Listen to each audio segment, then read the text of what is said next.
Nakakimo ko yung nakakimo. Worst pain of my life, 10 out of 10. Iiyak ka. Humihiyaw lang buong gabi. Sasakit siya para siyang may kutsilyo na may sumasaksak sa likod mo.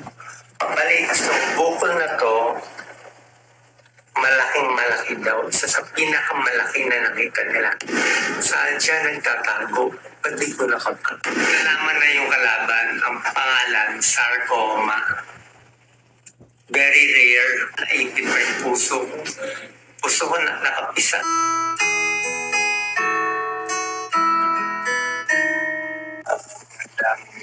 Araw po. Okay. Recorded lang po ito. Bali, today is I think August. Thursday na yan. Thursday, August 29. August 29, Thursday. Actually, August 29, Thursday, parang 4 na araw na kami dito sa hospital. Pagkatapos ng mga 5 araw sa isang hospital sa Maynila, swerte nakalipat kami. At actually sa all these 10 days, pinakamalakas ko na tubig. Kaya dahil malakas ako today, sabi ko kailangan may record lang. Hindi ko lang kailangan post sa followers ko. Ayaw ko naman kasi magsinungaling. Anyway, short lang. Pagkatapos ng eleksyon, May 2022, okay naman ako. Wala naman nararamdaman. Siyempre, medyo malungkot ka. Pero tuloy-tuloy lang tayo sa tulong, sa vlog, sa mga gawain natin. So, May 2024, okay lang, tuloy lang. Walang reklamo, walang sinasabi, wala akong sinasagot. Tuloy lang sa trabaho, wala lang. Yun ang mga gusto natin. So, for the year, medyo okay naman ako. May, June, July, hanggang mga December. Tapos, pagdating ng 2020, although ang feel mo lang, lagi lang may mabigat. Parang may mabigat sa loob, may mabigat.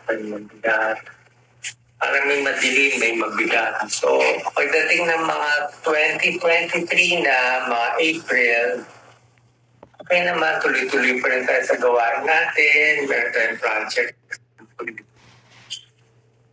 Nakapagod po. Nakakimo. Pero ayoko lokohin kaya followers ko. Mahal ko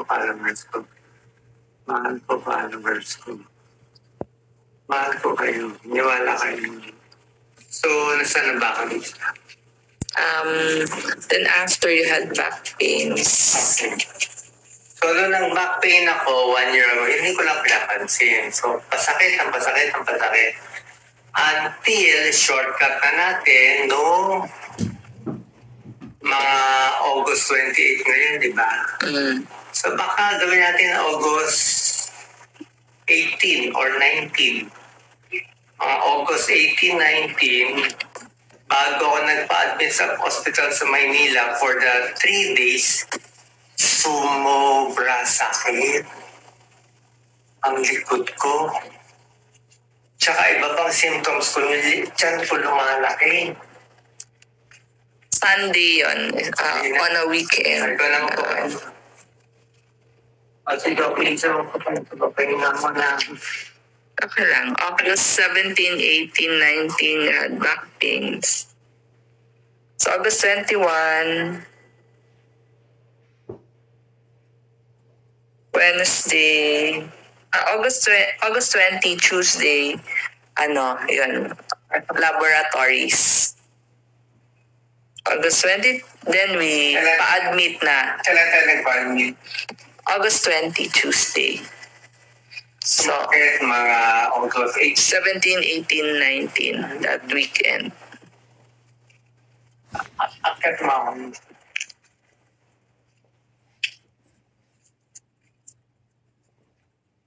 Handa lang ang ilo ko.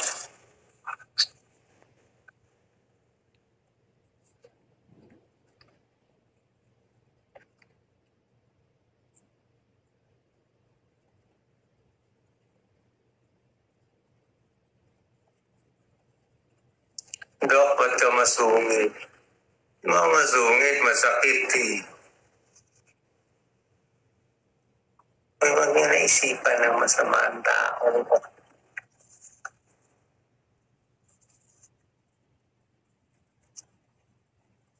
So, sumakit siya bigla. Sobra sakit. Worst pain of my life, 10 out of 10. Iiyak ka. Lahat na ng buong gabi walang tulog. Mula pag upo sa lazy boy sa gabi hanggang sumikat ang araw, walang tulog. Nakaupo. Dasal ng dasal. Humihiyaw lang buong gabi. Sasakit siya para siyang may kutsilyo na may sumasaksak sa likod mo. Saksak, saksak, saksak. Ito. Saksak, saksak, saksak. Ito. Hindi mo naman ang position. 3 days. Kala ko spasm, body spasm. Kasi wala makita sa labas. So, 3 days, sobrang pain. Sabi ni Doc Lisa, no choice. Dali sa hospital. Dating doon, shortcut ko na lang. May mga tests. Nakita na yung kalaban. Nakita yung kalaban. Ang kalaban natin ay wala pang pangalan ng una. Bigyan ko na yung pangalan. Pero wala pang pangalan. So, bukol na to, malaking-malaki daw. Isa sa pinakamalaki na nakita nila. Mga 16 centimeters. Kanyang kalaki. Saan siya nagtatago? Ba't di ko nakapag?